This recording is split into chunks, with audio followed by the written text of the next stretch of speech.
I pledge allegiance to the flag of the United States of America and to the republic for which it stands, one nation, under God, indivisible, with liberty and justice for all. Now for a moment of silence.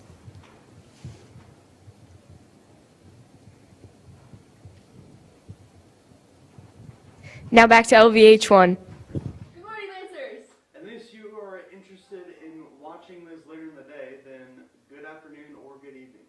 Nathan, I've got a question for you.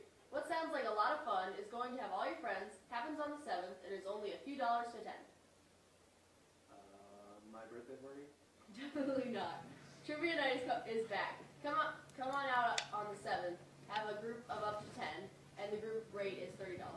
There are lots of prizes available, so sign up now, Mr. Thomas. I will get my crew together now. Thursday, boys basketball has a home game at 7:30.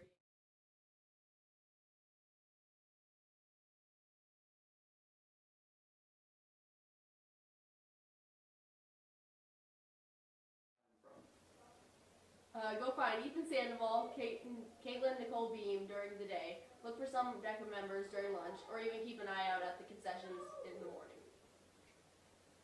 Have a great day. Welcome back to today's Zane Zingers. Zane, what's your joke for today? What did you hear Miss Scout got locked out of her room? I don't know. How did she? Yeah, her keys were inside her piano. A good one, Zane. That's actually pretty cool.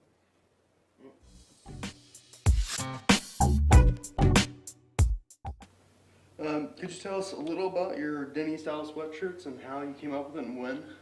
I just always buy sweatshirts from when I used to coach. I have them, but I always bought sweatshirts from all the teams.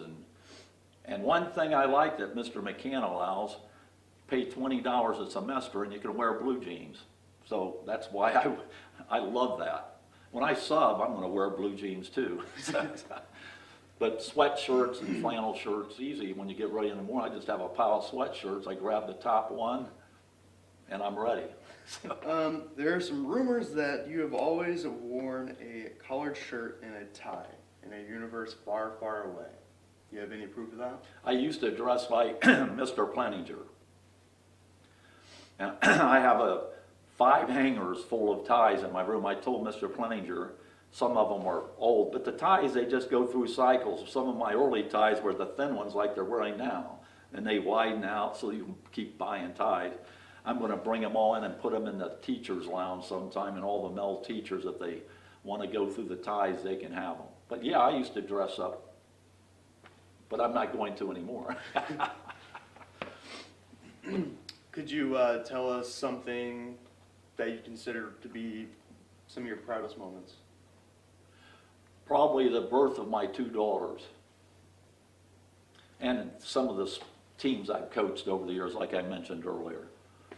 Getting out of the Air Force and graduating from college, those were big moments. Getting married, okay, so retiring, that's going to be all of us go through certain stages. You'll have the same thing. Could you tell us a little about high school, Denny? My high school? I probably shouldn't tell you this story. Okay, when I was from Muncie, and I was a good football player and basketball player, I went to Muncie Southside, which was a 5A school. And after Martin Luther King got assassinated in 1968, and we started having busing, African American students coming from one side of the town to the other, we had a lot of problems with racial riots. You could go back to anybody that lived during that time period that was in high school, where you had a diverse population of students, and there were problems. Kids would bring the racist attitudes that their parents had, both white and black, to school, and all it would take would be one kid starting a fight, and that would just spread.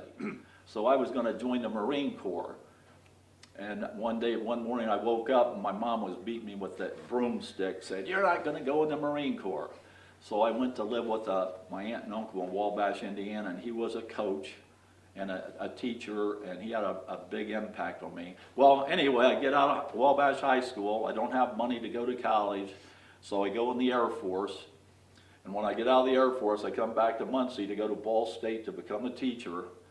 And when I'm done, like Mr. Breeden's here doing his student teaching, I got assigned to my old high school, Southside, that I had been suspended from. So I guess that was a pretty remarkable experience. So anyway, I did a good job there. I got out of there, and I gave them a good Japanese peace sign when I walked out of Muncie Southside for the last time, and I haven't been back since.